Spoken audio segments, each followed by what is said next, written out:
지난 19, 3일 동안도 평안하셨습니까? 에, 평안하셨느냐고 여쭤보는 것도 참 죄송스럽습니다만은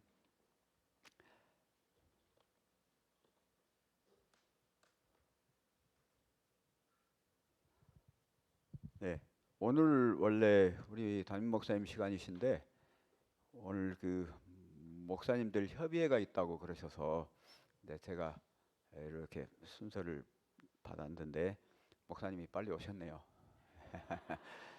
목사님 빨리 오실 줄 알았으면 아, 우리 성도님들을 위해서는 목사님이 시간을 쓰셨으면 좋았고 목사님을 위해서는 조금 쉬도록 그렇게 하는 것도 좋겠다고 생각을 합니다만은 설상가상으로 이게 지금 방송이 지금 잘 연결이 안 돼요. 그래서 방송실에서 엄청 지금 고생하고 있는데 송출이 잘 안 된다고 그래서 이제 막 전도사님도 집에까지 달려갔다 오고 지금 소란이 벌어졌어요. 그래서 잠깐 묵상하면서 하나님, 제가 말씀이 현찮으면 이대로 그냥 현장 예배만 하게 해주시고 다행히 뭐 괜찮으면 방송이 나갔으면 좋겠습니다. 그랬더니 우리 전도사님이 와서 방송 된다네요. 그래서 안도의 한숨을 쉬었습니다. 자, 오늘은 여러분과 같이 룻기에 대해서 잠깐 좀 공부를 해보려고 합니다. 사사기와 사무엘상 사이에 들어있는 룻기라고 하는 조그만한 그 책이 있어요. 넉 장으로 되어 있기 때문에 찾다가 잘못 넘기면 그냥 따라 넘어가 버리는 책입니다. 이렇게 잘 이렇게 해야 찾을 수 있는 그런 책이거든요. 그런데 룻기에 대해서 이제 제가 오래전부터 이 룻기가 조금 내가 알고 있는 것과는 좀 다르다는 생각을 많이 했어요. 룻기를 우리에게 주신 기별의 목적이 무엇일까? 룻기가 진짜 말하고 싶은 게 무엇일까? 룻이라고 하는 그 이방 여인이 시어머니 따라와 가지고 엄청 성실하게 충성해 가지고 정말 그 효부의 이야기일까? 아니면 죽은 남편을 배신하지 않고 끝까지 따라온 열녀의 이야기일까? 그 룻기의 진짜 목적이 무엇일까? 굉장히 이제 여러 자료도 찾아보고 나름대로 고심을 해봤는데 여기서 이제 굉장히 기가 막힌 그런 여러분들이 이미 알고 계시겠지만 저는 그래요. 새로 아주 놀라운 기별을 발견했습니다. 오늘 같이 좀 나눠보려고 합니다. 본문은 우선 룻기 4장 13절부터 17절까지 있는 말씀만 이렇게 본문으로 택해봤습니다. 제가 봉독을 하겠습니다. 룻기 4장 13절부터 17절입니다. 13절 이에 보아스가 룻을 취하여 아내를 삼고 그와 동침하였더니 여호와께서 그로 잉태케 하심으로 그가 아들을 낳은지라. 여인들이 나오미에게 이르되 찬송할지로다 여호와께서 오늘날 네게 기업 물을 자가 없게 아니하셨도다. 이 아이의 이름이 이스라엘 중에 유명하게 되기를 원하노라. 이는 내 생명의 허복자며 내 노년의 봉양자라. 곧 너를 사랑하며 7 아들보다 귀한 자부가 낳은 자로다. 나오미가 아기를 취하여 품에 품고 그의 양육자가 되니 그 이웃 여인들이 그에게 이름을 주되 나오미가 아들을 낳았다 하여 그 이름을 오벳이라 하였는데 그는 다윗의 아비인 이새의 아비였더라. 자, 그래서 이 본문 말씀에 의지하여 룻기 다시 읽기, 룻기 다시 읽기. 그 다음에 이제 또 다른 제목을 기업 물을 자라고 제가 정해봤습니다. 사실 잘 아시는 이야기지만 다시 복습하는 의미에서 아직 생소한 우리 새가족들은 이제 공부하는 입장에서 다시 한번 보겠습니다. 룻기를 이렇게 그 1장부터 개관을 좀 보겠습니다. 이 룻기가 이 룻기의 연대는 정확하게 나오지는 않았어요. 이 룻기의 본문의 사건이 일어난 그 시기는 사사들이 통치하던 때라고 그렇게 되어 있습니다. 사사 시대예요. 그런데 이 글이 기록된 것은 사사 시대는 아닌 것 같아요. 다윗 시대 이후에 기록이 된 것 같습니다. 학자들 사이에서도 이게 명확하지 않고 어떤 학자들은 이게 이스라엘이 바벨론 포로에서 귀환한 후에 쓰여졌다고 그렇게 이야기하는 사람도 있고, 다윗 통치 시대에 쓰여졌던 사람도 있고 여러 설들이 있는데요. 어느 것도 정확하지는 않습니다. 다만 자, 아까 말씀드린 대로 1장 1절에 사사들이 치리하던 때에 그 땅에 흉년이 드니라. 그러면서 이제 그 나오미 가족의 이야기가 시작이 되거든요. 그러니까 이 이야기의 배경이 되고 있는 시대는 사사들이 통치하던 시대입니다. 사사기 시대예요.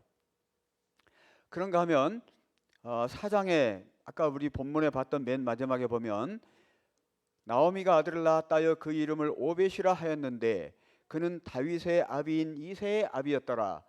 다윗은 이때로부터 한참 뒤에 태어나거든요. 사사 시대가 끝나고 이제 그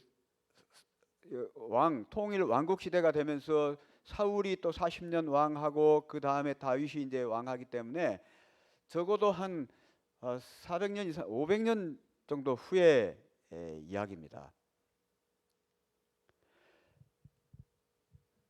그래서 학자들은 이제 이 사람들이 이 룻기를 쓴 목적은 그 바벨론 포로에서 돌아와 가지고 민족성이 많이 이렇게 약화되고 그렇게 했을 때에 다시 한번 그 다윗 계통의 그 왕국의 영광과 부흥을 다시 한번 상기시키고 민족성을 강조하는 의미에서 이런 것을 썼지 않겠느냐 이렇게 이야기를 해요. 누가 쓴지는 알 수가 없습니다. 기록자는 알 수 없습니다. 장소는 유다 땅이고요. 자, 등장인물들 보겠습니다. 등장인물들 주요 그 인물들 주연들입니다. 주연들 나오미, 룻, 보아스 이게 주연들입니다. 그다음에 조금 덜 중요한 이제 조연들이 있는데요. 엘리멜렉이라든지 말론이라든지 기론이라든지 오르바라든지 기타 동네 사람들, 그러니까 조연과 엑스트라들, 동네 사람들 엑스트라들이죠. 자, 이 사람들이 이제 등장 인물들입니다. 등장 인물들이 그렇게 많지 않아요. 자, 그래서 이 등장 인물 중심으로 이 룻기의 주제를 한번 이렇게 접근을 해보겠습니다. 자, 나오미가 주인공일까? 나오미의 생애를 보면 기근을 피해서 모압으로 갔습니다. 1장 1절에 기근을 피해서 모압으로 갔어요. 모압에 가서 성공을 한 것이 아니라 모든 것을 잃게 됩니다. 나오미가 잃은 것은 무엇이냐면 첫 번째 엘리멜렉이라고 하는 남편 잃었어요. 두 번째 기련이라고 하는 장자를 잃었습니다. 그 아들의 이름이 좀 특이하죠. 기련인데 낭비하다는 뜻이에요. 이 이름이 낭비하다. 그리고 거기서 모압 여인하고 이렇게 결혼을 시켰는데 자부를 얻었는데 오르바라고 하는 자부를 얻었습니다. 큰 며느리예요. 또 두 번째 아들 말론도 죽었습니다. 이 아들의 이름은 병약한 자라는 뜻이에요. 병약한 자. 룻이 그 두 번째 며느리입니다. 제가 그래서 삼육대학의 그 이종근 교수님한테 제가 이렇게 만나서 한번 질문을 해본 적이 있어요. 제가 교수님 제가 좀 궁금한 게 있습니다. 성경에 그 인물들의 이름이 그 사람들의 생애하고 상당히 일치하는데요. 그러면 그 사람들이 태어났을 때 이름을 지어놓으니까 이름대로 그 사람들이 살게 된 것입니까? 아니면 혹시 그 사람들의 생애를 추정해갖고 뒤에 이름을 붙인 것입니까? 제가 물어봤어요. 누가 자기 아들을 이름을 낭비하다, 병약한 자 이렇게 이름을 짓겠어요? 아무리 그렇지만 옛날 우리 어른들은 이렇게 오래 산다 이름을 천하게 지으면 오래 산다고 개똥이 뭐 말똥이 이렇게 막 이름 짓기도 했다고 그러더라고요. 이름을 천하게 지으면 오래 산다 그래가지고. 근데 유태에도 그런 그 풍습이 있었는지 제가 물어봤던 이정균 교수님 생각도 그런 것 같지는 않고 그 사람의 생애에 대해서 이렇게 그 이름을 그 훗날 사람들이 붙인 것 같더라. 근데 이렇게 이야기를 하시고 당신도 명확하지는 않다고 그렇게 이야기를 하시더라고요. 제 생각도 그래요. 이름을 지어놓아 가지고 이름대로 살 것 같으면 이름 잘 짓겠죠 누가. 비근한 예로 그 사도행전에 보면 바나바라고 하는 사람이 나와요. 바나바라고 하는 사람이 나오는데 바울과 함께 굉장히 유명한 전도자 바나바가 나오는데 그 바나바의 원래 이름은 요셉이라는 이름이에요.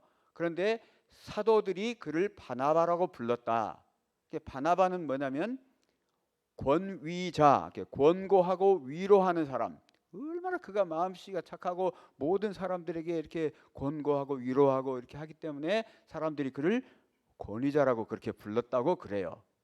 그런데 우리 성경 읽을 때 그냥 바나바라고 하지 요셉이라고 하지 않지 않습니까? 그래서 이런 그 이름들을 보면 때로는 이해 안 되는 이름들이 있는데요. 어쨌거나 이 사람들은 그러니까 큰아들 같으면 아파 누워가지고 많은 재산을 쏟아붓고 병 나으려고 이렇게 고생을 했다가 돈만 다 탕진하고 죽은 것 같아요. 그래서 낭비하다. 둘째 아들은 또 태어나면서부터 아주 그냥 병약해가지고 그 시름시름 앓다가 죽은 것 같습니다. 어쨌거나 나오미는 남편과 두 아들을 모압 당해서 다 잃었어요. 나오미의 삶을 보면 하나님을 떠난 삶은 결코 행복할 수 없다는 걸 우리에게 보여줍니다. 아마 이제 베들레헴에 기근이 들고 그러니까 야, 이웃 나라 모압에 풍년이 들었다더라. 그러니까 아마 그거 생각을 하고 갔겠죠. 그런데 이 나오미만 그런 게 아니에요. 다윗도 보면 한때 그 사울에게 쫓길 때에 이제 도저히 못 살겠다. 그래서 블레셋 땅으로 넘어가고 아기스한테 갔는데 아기스의 부하들이 다윗이 우리에게 왔어요. 이 다윗이 누구예요? 사울이 죽인 자는 천천히요, 다윗이 죽인 자는 만만이라고 하던 그 다윗 아니에요? 막 그렇게 하니까 다윗이 아차 큰일 났다. 그러니까 어떻게 해요? 막 침을 흘리며 수염에 침을 흘리면서 대문에 끄덕거리면서 미친 척 하죠. 미치광이 행세를 갖고 겨우 살아나요. 세상에 골리앗을 단번에 때려 죽이던 그 용사 다윗이 자기 처신 잘못해가지고 우선 눈앞에 위급함을 보고 가서는 안 될 곳에 발을 들여놨다가 죽을 뻔했던 그런 경험들이 있어요. 아브라함의 조카 롯도 야 우리 둘이 너무 이렇게 땅이 좁아서 같이 거하기가 힘드니까 우리 갈라서자.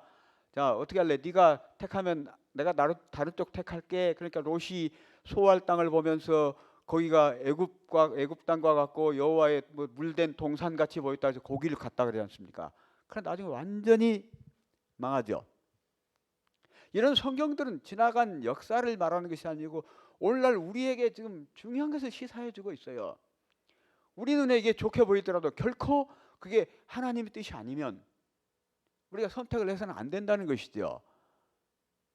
우리 눈에 좋아 보이는 것이라 해서 섣불리 이렇게 선택을 해서는 안 된다는 것입니다.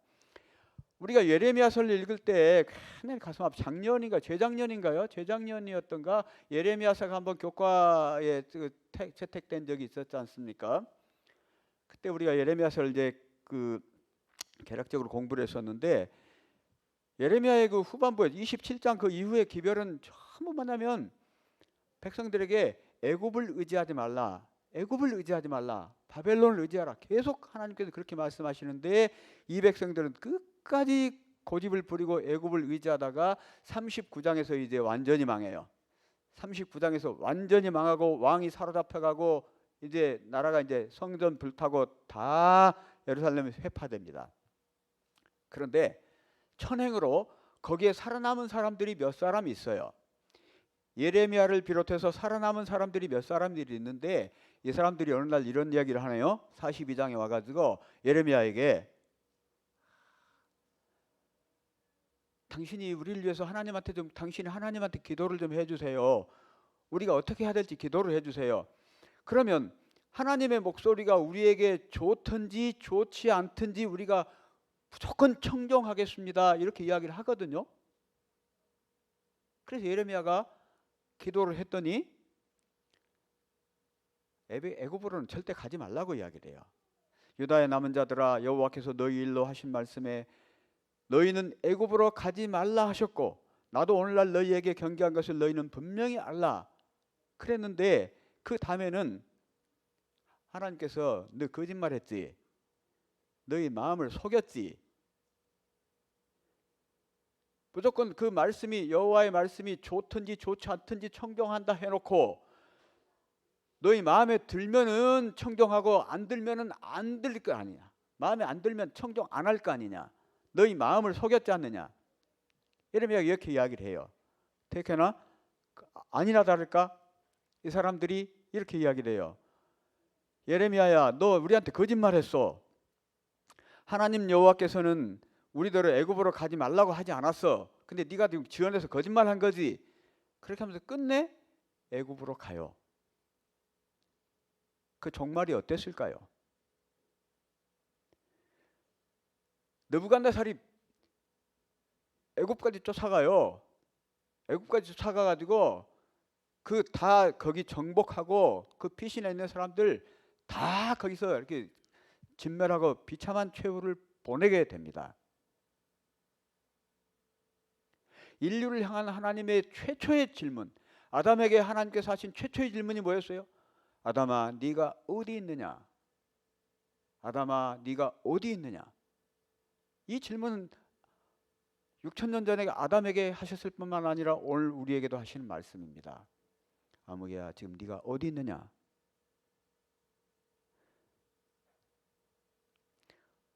어쨌거나 나오미는 기근을 피해서 모압으로 가서는 안 됐었습니다. 그런데 나오미가 뭐라고 탄식을 한 줄 아십니까? 하나님의 손이 나를 치셨으므로. 전도서 기자는 이렇게 이야기합니다. 내가 평생을 살아보니까 나의 깨달은 것이 이것인데 곧 하나님이 사람을 정직하게 지으셨으나 사람은 많은 꾀를 낸 것이니라. 그래놓고요. 그러니까 잠언에는 뭐라고 돼 있어요? 사람이 미련함으로 자기 길을 굽게 하고 마음으로 여호와를 원망하느니라. 일이 슬슬 잘 풀리고 잘 될 때는 지가 잘해서 잘한 것이고 잘못되면 하나님이 자기를 그렇게 만든 것이라고. 잘 되면 뒷 탓이고 잘못되면 조상 탓이라고 우리 한국 속담에 그러지 않습니까? 여호와의 손이 나를 치셨다고 이렇게 이야기를 해요. 제가 한 날에 그 가이드포스에서 읽으니까 그 산악인에 대한 이야기가 나오더라고요. 어떤 여자 등반가가 있었는데 굉장히 등반을 잘하는 사람이에요. 뭐 세계 유명한 막 14좌 막 이런 거 등반들 막 하고 하는 대단히 그 잘하는 등반가인데 어느 날 호주 여행을 하다가 이제 여장을 풀었는데 오후 한 5시쯤 됐어요. 해가 아직은 지지는 않았는데 곧 해가 질라 그래. 여관 주인에게 그 호텔 주인에게 물어봅니다. 이 호텔에서 가까운 곳에 등반할 만한 산이 있습니까? 그러니까 예, 산이 하나 있기는 있는데 조금 험해요. 조금 험하고 지금 날이 저물었기 때문에 지금 등반하기에는 해가 곧 지기 때문에 날이 금방 어두워질 테니까 등반하기에는 적절하지 않은 시간입니다. 주무시고 내일 가시죠. 그러니까 여자가 가볍게 걱정 안 하셔도 됩니다. 나의 등반에 대해서는 평생 이게 정말 이골이 난 사람입니다. 주인의 만류에도 불구하고 이 사람이 가볍게 산을 나섰어요. 산행을 했습니다. 바위산이에요. 올라가니까 금방 해가 졌어요. 산속에서 길을 잃었어. 이제 낭떠러지야 막. 설상가상으로 잘못 뛰어가지고 미끄러지다가 겨우 이제 바위 튀어나온 거 바위에 걸쳐가지고 이렇게 해서 우무하게 파인 골짜기 같은데 이렇게 빠졌는데 나올 길도 없고 뭐 지금처럼 뭐 스마트폰 잘 돼 있는 것도 아니고 구조를 요청할 수 있는 방법도 없고 날은 이제 급격히 추워지고 밤새내 떨면서 하나님께 부르짖습니다. 하나님, 어찌하여 나를 이곳에 두시고 내 기도를 듣지 않으십니까? 막 절규하니까 하나님이 들려오는 목소리가 내가 너한테 가라겠냐? 가지 말라겠잖아. 너 가지 말라고 계속 말렸잖아. 그래 네가 갔잖아. 자신 있다고. 다음날 다행히 헬기 뜨고 이제 해가지고 구조는 됐습니다마는 이 사람이 그 경험담을 그렇게 썼어요. 우리는 하나님의 뜻과는 상반된 곳으로 가다가 잘못되면 하나님을 원망하는 수가 있어요. 이제 나오미가 드디어 베들레헴, 자기 고향 베들레헴에 하나님께서 양식을 주셨다는, 곡식을 주셨다는 이야기를 듣고 이제 베들레헴에 돌아오기로 합니다. 누가복음 15장의 탕자처럼 네 일어나서 아버지께로 돌아가니라 하던 탕자처럼 내 고향으로 돌아가야지. 그리고 고향에 돌아오니까 동네 사람들이 막 나와서 야 나오미가 왔다, 나오미다, 나오미다 그러네요. 나오미라고 하는 이름의 뜻은 기쁨이란 뜻입니다. 기쁨, 웃음 이런 뜻이에요. 그러니까 나오미가 나를 더 이상 나오미라고 하지 말아라. 내가 이 꼴로 돌아왔는데 내가 나오미냐? 나를 마라라고 불러라. 출애굽기에도 나오지만 마라의 쓴물 그 있잖아요. 마라 아주 쓰다란 뜻입니다. 쓰다, 괴롭다는 뜻이에요. 내 인생이 이렇게 됐는데 나는 나옴이라는 이름보다는 마라라는 이름이 어울린다. 나를 마라라고 불러라. 하나님을 떠난 사람들의 삶은 마라예요. 마라입니다. 처음에는 나오미처럼 보이지만 살아보면 마라인 것이 분명합니다. 그것을 이제 빨리 깨닫는 사람들은 뭐 30대에도 깨닫고 40대에도 깨닫고 50대에도 깨닫겠지만 늦게 깨닫는 사람들은 언제 깨달아요? 병상에서 이제 죽을 임종시에 깨닫습니다. 아, 내 삶이 이렇게 허무하다니. 내 인생이 풀밭의 나무 그림자처럼 빨리 지나가 버렸구나. 인생이 70이요 강간하면 80이라도 정말 수고와 슬픔뿐이라고요. 인생이 날아가는 것, 진실로 삶이 날아가는 것 같습니다. 이렇게 이야기를 합니다. 그래서 전도자가 나는 아무런 낙이 없다고 할 해가 가깝기 전에 너희 창조자를 기억하라고 이야기를 하는 것입니다. 우리에게 아직 기회 있을 때에 우리는 다행히 하나님의 부르심을 받고 지금 이 자리에 있지만 우리의 지인들, 친척들, 형제들 아직도 하나님을 모르는 사람들이 얼마나 고통 속에 있습니까? 그들에게 이 사실을 알려줘야 됩니다. 그러나 다행히 나오미는 고향에 돌아와서 다시 보아스를 통해서 기쁨을 얻고 그의 소망 없던 삶은 소망 있는 삶으로 바뀌었습니다. 그래서 그녀는 다윗 왕의 증조 할머니가 됐습니다. 이게 기적 아니겠습니까? 세상에 그 모압에 세 과부만 남아버렸어요. 세 과부만 남아버렸어.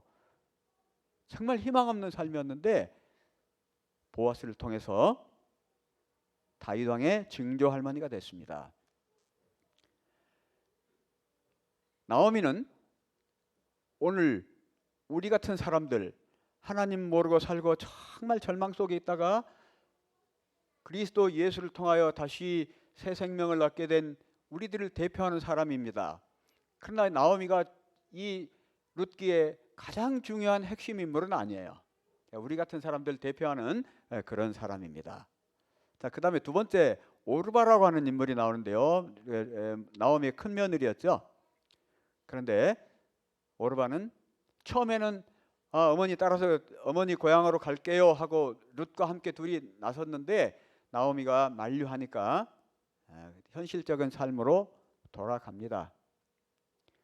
나오미를 욕할 사람은 없겠죠. 시어머니 따라서 가봐야 무슨 낙이 있겠습니까? 이방 땅에. 그래서 현실적인 삶으로 돌아갑니다. 막 울며 헤어지는 장면입니다. 시어머니와 두 명의 며느리가 막 울면서 이제 그렇게 따라가겠다느니 돌아가라느니 막 이렇게 서로 하다가 오르바는 그 시모에게 입맞추되 어머니 그러면 여기서 작별하겠습니다 하고 떠납니다. 그런데 룻은 끝까지 그녀를 따라갑니다. 골로새서와 바울과 함께 동역했던 사람 중에 데마라고 하는 사람이 있어요. 이 데마가 여러 곳에 나와요. 골로새서에도 나오고 빌레몬서에도 나오고. 데마가 다윗의 측근이었습니다. 다윗과 항상 함께 있던 동역자였습니다. 그런데요, 디모데후서에 보면 디모데후서는 바울이 이제 감옥에서 쓴 최후의 편지이거든요. 이 마지막 편지를 쓸 때 데마는 곁에 없습니다. 데마는 이 세상을 사랑하여 나를 버리고 데살로니가로 갔고 그레스게는 갈라디아로 디도는 달마디아로 갔고 누가만 나와 함께 있느니라. 그런데 그레스게라든지 디도는 다른 교회를 돌보기 위해서 갔는데 데마는 세상을 사랑하여 그리스도를 따르는 길을 버리고 세상으로 갔다는 뜻이에요. 나는 이 말씀을 이렇게 볼 때마다 참 가슴 아픈, 얼마 전까지 우리와 함께 같은 길을 가던 그 훌륭한 우리의 동역자들이 이 진리를 버리고 떠나는 걸 우리가 보지 않습니까? 자기 생각과 맞지 않다고. 정말 우리의 자랑이자 우리의 자부심이던 뭐 아무개 박사님, 또 우리의 아무개 목사님, 뭐 다시스로 가는 배 막 하면서 그냥 떠나버렸잖아요. 그래서 내가 그분하고 어떤 통화할 일이 있으면 내가 그렇게 하고 싶은데 그 연락처도 모르겠는데, 지금 당신이 다시스로 가는 배 탔지 않냐 말이야. 어찌 우리한테 다시스로 가는 배라 그러냐. 다시스로 가는 배는 정기적으로 가는 배인데 다시스로 가는 배를 탄 사람은 당신 아니냐. 내가 이야기를 하고 싶어요 진짜. 근데 이 길이 희망 없어 보이고 이 길이 고달프고 정말 고난이라고 생각해서 떠나는 사람들이 있습니다. 오르반은 그렇게 세상 속으로 갔습니다. 그 다음에 룻입니다. 많은 사람들은 룻을 이 책의 주인공이라고 생각할 수 있어요. 룻은 굉장히 열려고 그냥 효부입니다. 정말 이런 며느리 없죠. 이 책을 읽는 많은 우리 어르신들 이런 며느리를 얻는 것이 소원일 수도 있어요. 이런 며느리 집에 하나 들어오면 얼마나 좋겠습니까? 자, 룻은 가망 없어 보이는 삶을 택했습니다. 나오미가 이야기합니다. 내 딸들아 돌이켜 너희 길로 가라. 나는 늙었으니 남편을 두지 못할지라. 가령 내가 소망이 있다고 말한다든지 오늘 밤에 남편을 두어서 아들들을 낳았다고 하자. 그러나 그것들이 언제 커서 너희들이 다시 그들하고 결혼을 하겠냐. 그러니까 나에서는 더 이상 소망이 없어. 그런데 룻은 그 소망 없는 가망 없어 보이는 길을 택합니다. 이 대목은 정말 룻기에 정말 백미지요. 룻이 가로되 나로 어머니를 떠나며 어머니를 따르지 말고 돌아가라 강권하지 마옵소서. 어머니가 가시는 곳에 나도 가고 어머니께서 유숙하시는 곳에서 나도 유숙하겠나이다. 어머니의 백성이 나의 백성이 되고 어머니의 하나님이 나의 하나님이 되시리니 어머니께서 죽으시는 곳에서 나도 죽어 거기 장사될 것이라. 만일 내가 죽는 일 외에 어머니와 떠나면 여호와께서 내게 벌을 내리시고 더 내리시기를 원하나이다. 나오미가 룻이 자기와 함께 가기로 굳게 결심함을 보고 그에게 말하기를 그치니라. 이게 우리의 신앙 고백이 되었으면 얼마나 좋겠습니까? 베드로가 말했던 나 주와 함께 죽겠습니다. 잡힌데도 감옥에도 같이 가고 내가 죽는데도 같이 가겠습니다. 정말 베드로는 그럴 마음이었어요. 거짓말 하려고 한 건 아니었어요. 그러나 정작 위기가 닥치니까 베드로는 배신하고 예수를 3번이나 부인하죠. 오늘 우리는 마음속에 정말 나는 어떠한 위기 속에서도 주와 함께 죽고 주와 함께 갇힐 자신이 있어, 그렇게 말할 수도 있어요. 그러나 나에게 정말 정작 위기가 닥쳤을 때 그런 신앙이 있을지는 우리는 장담할 수 없습니다. 룻은 그렇게 했어요. 그 주석에 보니까 눈물 나는 이야기 있어요. 나오미를 따라가기 위해 룻은 마치 자신에게 하는 것처럼 나오미에게 헌신을 고백함으로써 자신과 관계된 가족과 친척의 모든 결속을 끊었다. 그 다음에 봐요. 룻은 고향에 기름진 모압들을 마지막으로 둘러보며 터질 듯한 감정으로 나오미에게 어머니의 백성이 나의 백성이 되고 어머니의 하나님이 나의 하나님이 되시리니. 제가 교직에 있을 때 호남 삼직에 이제 13년 동안 근무하고 어느 날 서울로 발령이 났어요. 한 번도 고향 안 떠나고 제가 군대 갈 때 빼고는 광주 토백이고 절대 서울에서 오라고 콜을 해도 제가 절대 안 간다 했는데 강제로 발령이 났습니다. 제가 울면서 떠나는데요. 같은 한국 땅이고 뭐 지금 같으면 KTX 있으니까 뭐 2시간이면 오고 옛날에 고속버스도 와서 4시간이면 오는데도 천리말리 가는 것 같아요. 진짜 울면서 갔어요. 이 룻은 어땠을까요? 자기 고향을 마지막 들판을 둘러보면서 터질 듯한 감정으로 나오미에게 이렇게 말하면서 그를 따라 나섰답니다. 룻은 이제 베들레헴에 돌아왔습니다. 타국에 돌아왔죠. 자기 시어머니의 고향인 베들레헴에 와가지고 부지런히 일하면서 시모를 봉양합니다. 이삭을 줍죠. 아침부터 와서 잠깐 쉰 거 빼고는 계속 한다고. 그 밭에서 저녁까지 줍고, 이른 아침부터 저녁까지 잠시 쉬는 거 빼고는 계속해서 이삭을 줍습니다. 그래서 한 에바쯤 이삭을 주었습니다. 우리 젊은이들은 이삭 줍는다는 것이 뭔 말인지도 모르겠지만 저희 세대까지만 해도 농번기 말고 이삭 주워봤거든요. 하루 종일 이삭 주면 얼마나 주어요. 보리 이삭이 됐든 벼 이삭이 됐든. 그거 제법 주는 것 같지만 이렇게 나달만 훑으면 그 몇 대 안 돼요. 한 두어 대박 될까요? 많이 주시면. 그런데 한 에바를 주었거든요.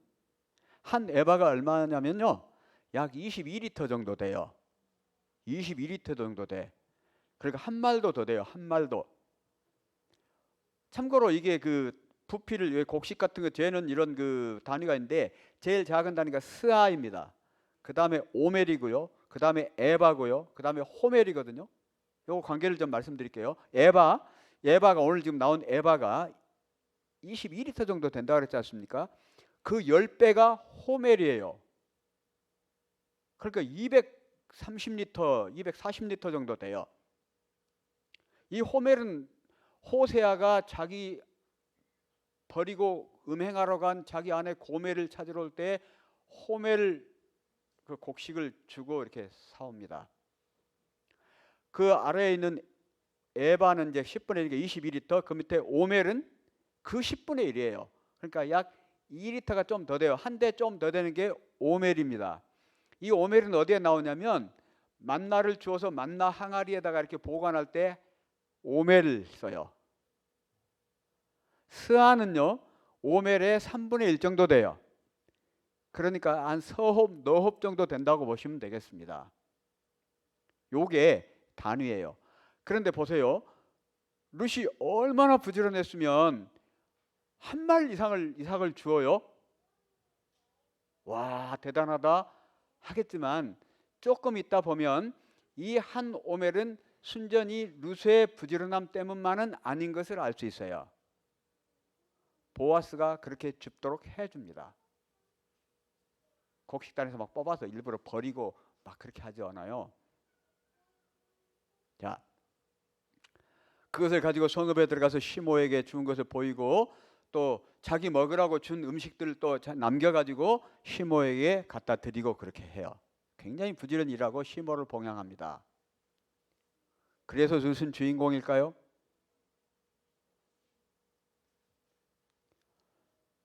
보아스가 말합니다. 내 딸아, 여호와께서 내게 복 주시기를 원하노라. 내가 빈부를 물러나고 연소한 자를 쫓지 아니하였으니 너의 베푼 은혜가 처음보다 나중이 더하도다. 연소한 자를 쫓지 않았다는 것은 뭐냐면 그 세상적인 쾌락이라든가 향락을 따르지 않았다는 얘기입니다. 보아스는 이 룻보다는 나이가 상당히 많은 그 나이가 좀 있는 연로한 사람이에요. 룻도 여잔데 어찌 자기 또래의 사람을 짝을 잡게 만나고 싶지 않았겠습니까?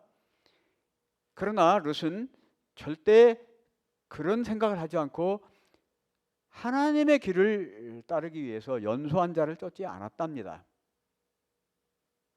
훌륭한 사람입니다. 그는 굉장히 현숙한 여인이라고 보아스가 이야기를 합니다. 우리 교회에도 현숙한 집사님 계십니다만 현숙이란 집사님이 네가 현숙한 여자인 줄 나의 성읍 백성이 다 아느니라. 소문이 야 진짜 발 없는 말이 천리 간다는 얘기 그 실감해 보신 적 있어요? 발 없는 말이 천리 간다는 얘기 실감해 보신 적 있습니까? 제가 서울에 발령 나서 갔다 했잖아요. 제가 가지도 않았는데 벌써 제 소문이 서울에 먼저 와 있더라고요. 저보다 먼저 와 있어요. 와, 뭐 호남에서 뭐 학생과 했다더라, 뭐 성질이 뭐 깐깐하다더라, 뭐 어쩐다더라. 벌써 내가 화장실 가는데 애들이 거기서 막 수근수근 하고 있는데 무슨 이야기인가 봤더니 내 이야기를 하고 있더라고요. 소문이. 와, 진짜 뭐 여기 소문이 대관령 넘어서 막 동해까지 가고요. 동해에서 대관령 넘어서 여기까지 오고 순식간이에요. 항상 소문이 먼저 가요. 좋은 소문이 먼저 가요? 나쁜 소문이 먼저 가요? 나쁜 소문이 먼저 가요. 나쁜 소문이. 어떤 대학 교수가 그런 실험을 했다고요. 우리나라는 아닌데 미국의 어떤 그 유명한 대학에서 그 실험을 했는데, 교수가 자기 강의 시간에 강당에 이렇게 애들이 있는데 쪽지를 두 개를 해가지고 하나는 이쪽으로 돌리게 하고 하나는 이쪽으로 돌리게 했어요. 근데 이쪽에는 나쁜 이야기고 이쪽에는 좋은 이야기야. 근데 이쪽이 지금 훨씬 빨리 돌더래요. 나쁜 이야기가.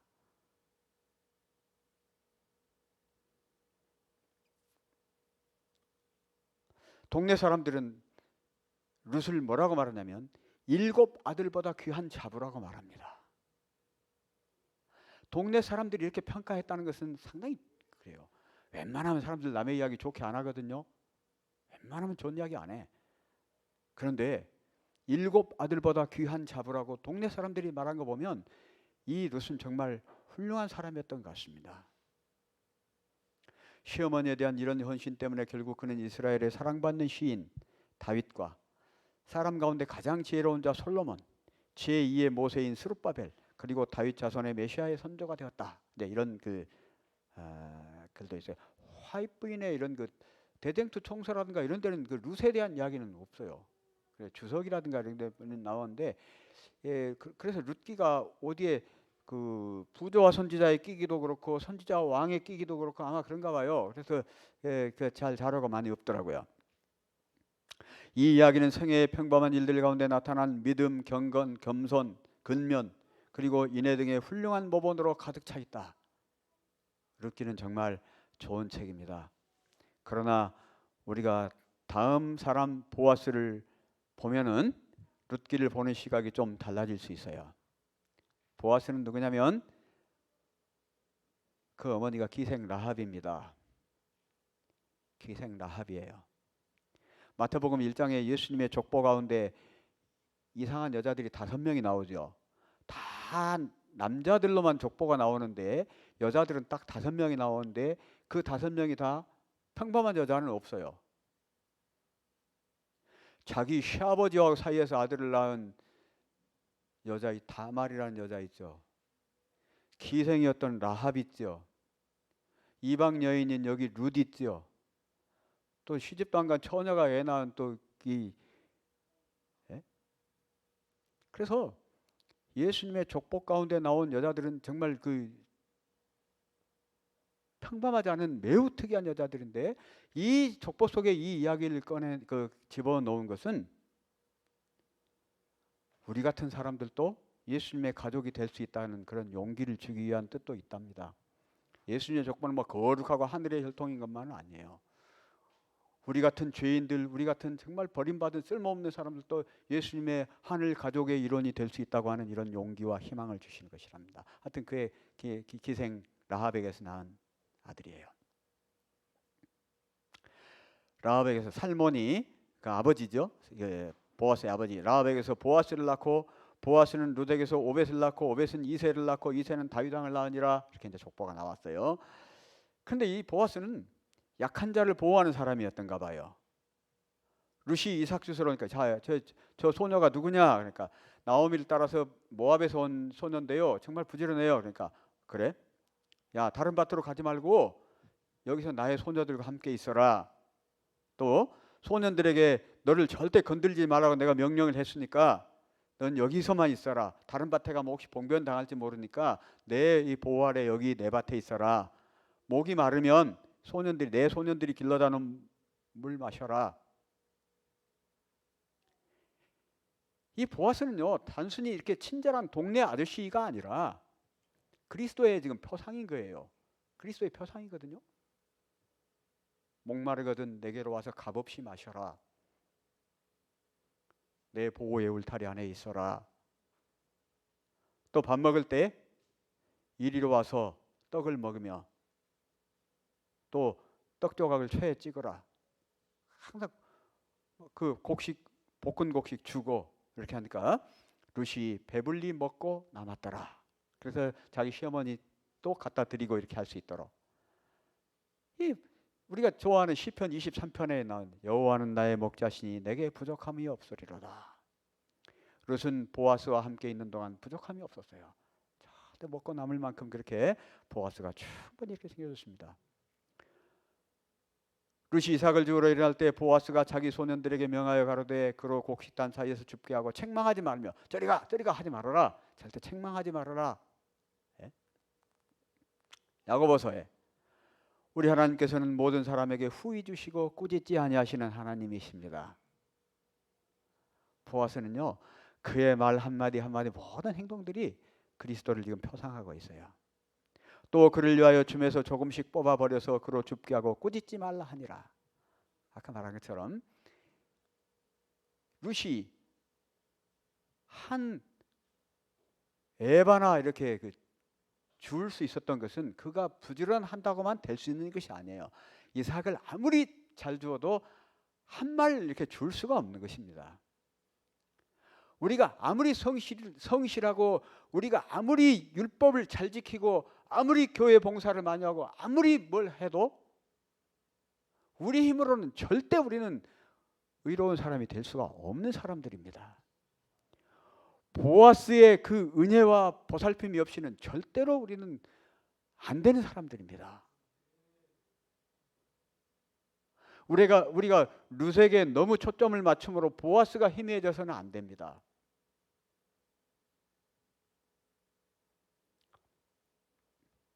그래서 그 시어머니 나오미가 다른 밭에서 사람을 만나지 말아라. 너 자신을 구별하여 절대 다른 밭에서 다른 사람을 만나지 말아라. 이렇게 이야기를 합니다. 우리 예수님의 사역이 이사야서에 잘 나와 있죠. 나의 기뻐하는 금식은 흉악의 결박을 풀어주며 멍에의 줄을 끌어주며 압제당하는 자를 자유케 하며 모든 멍에를 꺾는 것이 아니겠느냐. 또 줄인 자에게 내 식물을 나눠주며 유리하는 빈민을 내 집에 들이며 벗은 자를 보면 입히며 이런 그 예수님의 그런 그 사명이 보아스를 통해서 지금 보이고 있습니다. 가난한 자에게 아름다운 소식을 전하고 마음이 상한 자를 고치시며 포로된 자에게 자유를 주시며 갇힌 자에게 노임을 전파하시며 여호와의 은혜의 해와 우리 하나님의 신원의 날을 전파하며 모든 슬픈 자를 위로하되 무릇 시온에서 슬퍼하는 자에게 화관을 주어 그 죄를 대신하며 희락의 기름으로 그 슬픔을 대신하며 찬송의 옷으로 그 근심을 대신하시고. 그런데 우리는 가끔 이제 이런 질문을 할 수, 그런 의문이 들 수 있어요. 하나님께서는 이렇게 하신다고 했는데 왜 내 삶은 내가 그렇게 교회를 열심히 다니고 내가 성경을 열심히 읽고 이렇게 하는데 기도를 열심히 하는데 내 삶은 왜 조금 더 나아지지 않는 것일까?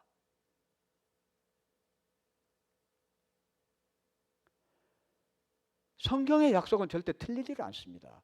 그 이유는 무엇이냐면 우리가 마땅히 버려야 할 슬픔이라든가 욕심이라든가 이런 것들, 분노라든가 이런 것들을 버리지를 않고 하나님께서 나에게 채워주시기만을 바라기 때문에 절대로 나아지지 않는 것입니다. 성경의 약속이 우리 속에서 실현되기 위해서는 우리가 가지고 있는 잡다한 쓰레기 같은 것들을 버려야 하는 것입니다. 버려야. 내가 버려야 하나님의 말씀이 내 속에 들어와서 그게 생명이 될 거 아니에요.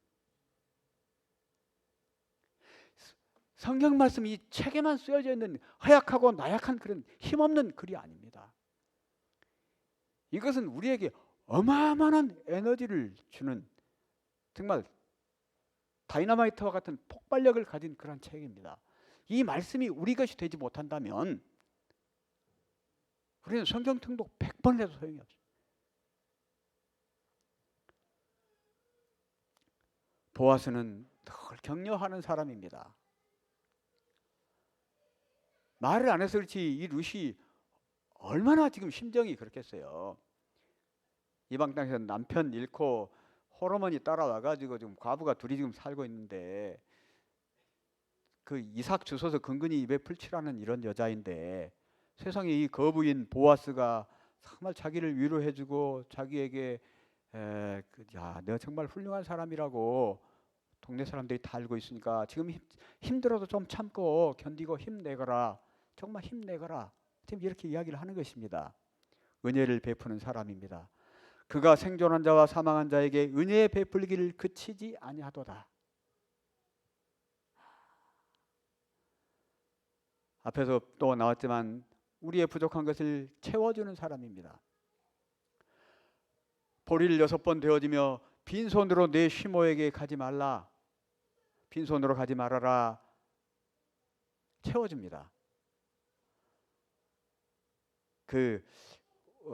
우리 지금은 이제 그런 거 볼 수 없지만 우리 어르신들 옛날에는 이렇게 시장에 가면 이렇게 쌀집 있었어요. 쌀집. 지금 우리 이제 다 이렇게 포장된 거 그냥 뭐 메이커는 쌀들을 그냥 택배로도 사고 막 그러지만 옛날에는 이제 그 양동시장이나 뭐 가가지고 쌀전에 가서 이렇게 샀거든요. 그러면 그 쌀 파신 분들 이렇게 대로 데워지잖아요. 대박으로 데워져. 그런데 그분들 얼마나 노련한지 대주면 그 동그란 막대기로 쫙 훑어갖고 되면 집에 가서 대보면 한 말 팔면 한 말 안 돼요. 집에서는 한 말 안 돼. 거기서는 분명히 한 말인데 오다가 흘린 것도 아닌데 얼마나 기술적으로 해버린지 한 말 안 돼요. 그 방법이 나와요. 귀신같이 해갖고 착 한데 그리고 그 사람들이 그런 걸로 많이 이제 그 이문이 남거든요. 물론 싸게 사서 비싸게 파는 그런 이문도 있지만 한 말을 이렇게 팔면은 한 말 한 대나 막 이렇게 나와 이제 자기들은. 그런데요, 제가 어느 날 성경을 읽다가 재밌는 거 발견하고 제가 그런 글도 썼어요. 제가 그 책에다 그런 데 썼는데 우리 하나님이 어느 날 쌀집에 계신 하나님, 우리 쌀집의 하나님. 우리 하나님은 그 동그란 막대기로 싹 깎아가지고 한 대 안 되는 그런 쌀을 우리에게 주시는 것이 아니라 한 톨이라도 더 주시려고 누르고 흔들어서 넘치도록 우리에게 주시는 분이에요. 우리 하나님은 그런 분이십니다. 한 톨이라도 더 주시려고. 자식들 왔다가 그 집에 왔다가 가면은 어머니들 막 하나라도 더 챙겨 보내려고 막 자식들 싫다고 가방 들어갈 데 없다 해도 막 빈자리 막 쑤셔 넣어서 하나라도 더 보내려고 막 그러잖아요. 막 싸움하죠. 빼라 그러고 넣어야 된다 그러고 막 싸우죠. 우리 하나님은 그러신 분이 절대로 쉬지 않는 분입니다. 그 사람이 오늘날 이 일을 성취하게 되는 쉬지 아니하리라. 우리 하나님께서는 예루살렘을 위하여 쉬지 아니하시는 하나님이시라고 이사야가 이야기를 하고 있습니다. 이스라엘을 지키시는 자는 졸지도 아니하시며 주무시도 아니하시는 것입니다. 우리가 무사히 지상생애를 성공적으로 살고 하늘 도성에 도달할 때까지 절대 그분은 우리에게서 한눈을 파시는 분이 아니고 우리를 돕는 손길을 쉬지 않으시는 분이에요. 얼만큼요? 눈동자처럼.